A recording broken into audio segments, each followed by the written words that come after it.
Well, ladies and gentlemen, look like reparations is reaching from America to the island of Antigua. The president, the prime minister of Antigua, is demanding reparations for his people.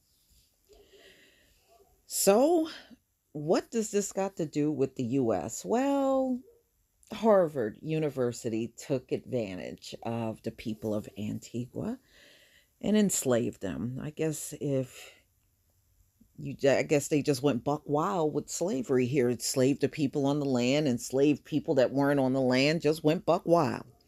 So this came out in the New York Times. Antigua demands Harvard pay reparations for benefiting from slavery. And this is the prime minister.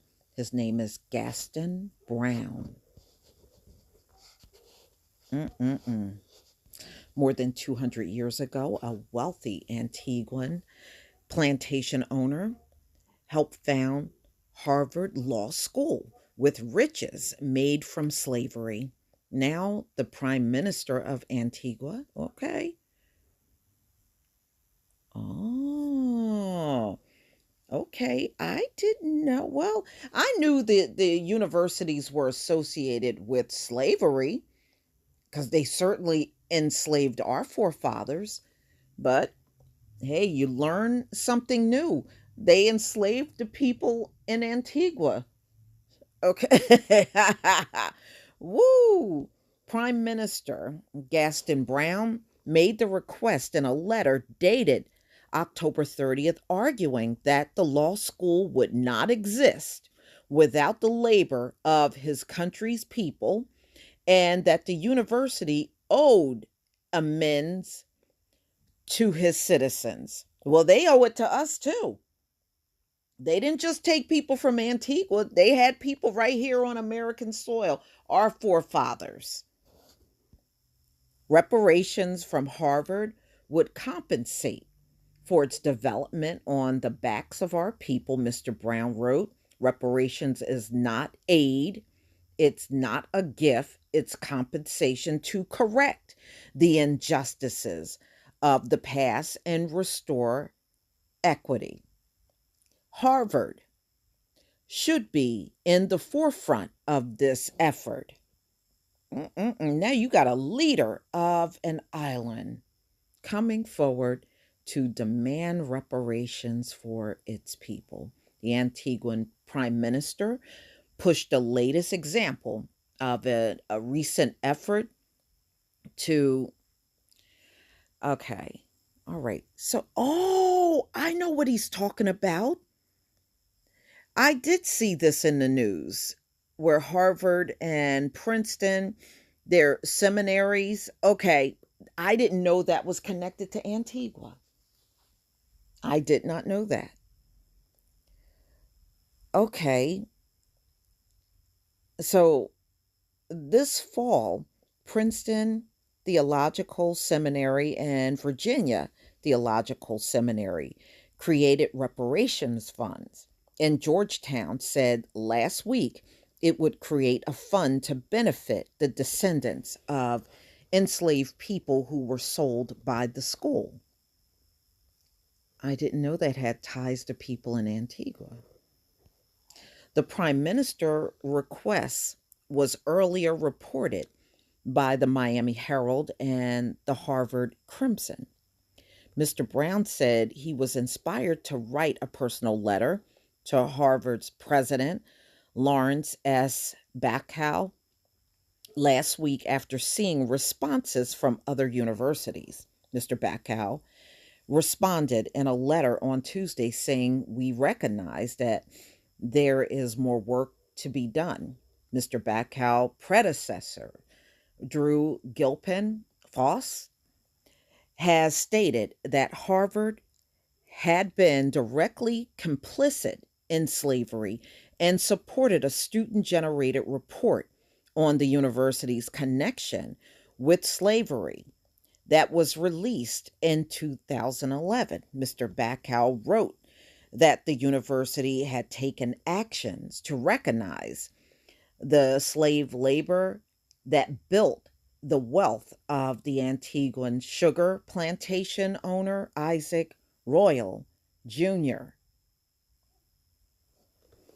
So the slavery in Antigua funded the Harvard Law School. Mm-mm-mm. In 2016, students campaigned to remove the law school's official seal, which feature his family crest, and the university dropped its use in response. The next year, Harvard Law School installed a memorial honoring the people enslaved by Mr. Royal. The large stone plaque says it honors the enslaved who labor created wealth that made possible the founding of Harvard Law School. I'll be damned. I'll be damned. May we pursue the highest ideals of law and justice in their memory. Every damn institution these people have all have ties to slavery, don't they? Especially if they've been around for a long time. So here's the stone that's at Harvard Law School right here, y'all. Mm-mm-mm. In honor of the enslaved who labor created wealth that made possible the founding of Harvard Law School. Everybody that has gone to Harvard Law School, you should be thanking us. Isn't that what they say to us? Y'all should be grateful. Y'all should be grateful. And you should be thanking us. Maybe we should start saying that crap back to these people. You know what I mean, y'all? May we pursue the highest ideals of law and justice in their memory. And then they become lawyers and then sabotage us in court, right? The very same people that were responsible for Harvard Law School being here today. They become lawyers and judges and then sabotage us.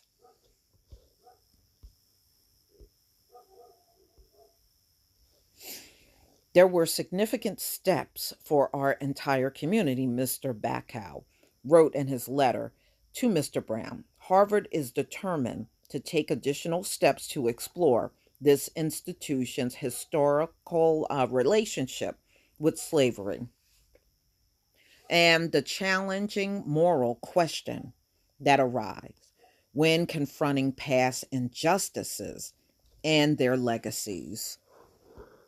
So, Harvard was funded from sugar plantations down in Antigua, Harvard Law School.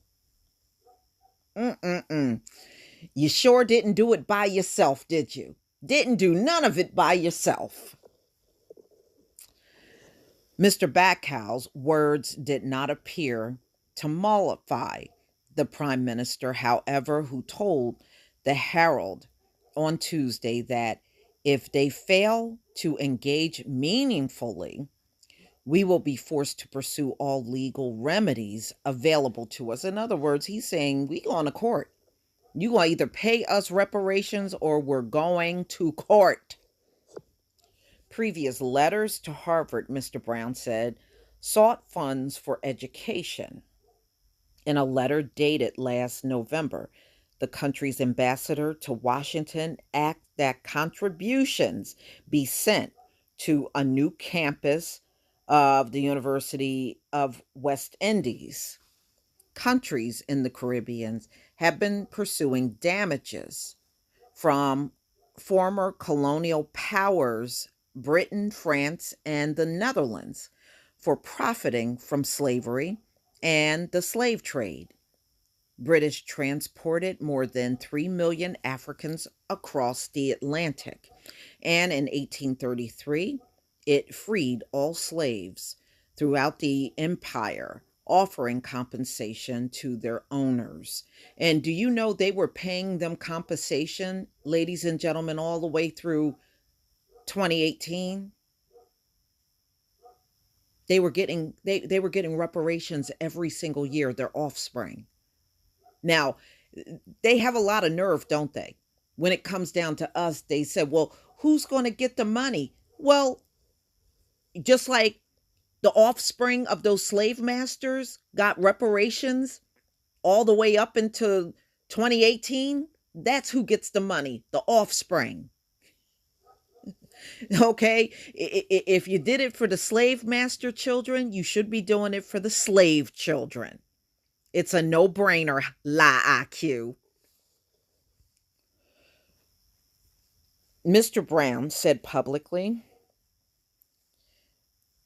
at a symposium last month that reparations from European countries were the best way for the colonizers to make amends for the wrongs they had committed.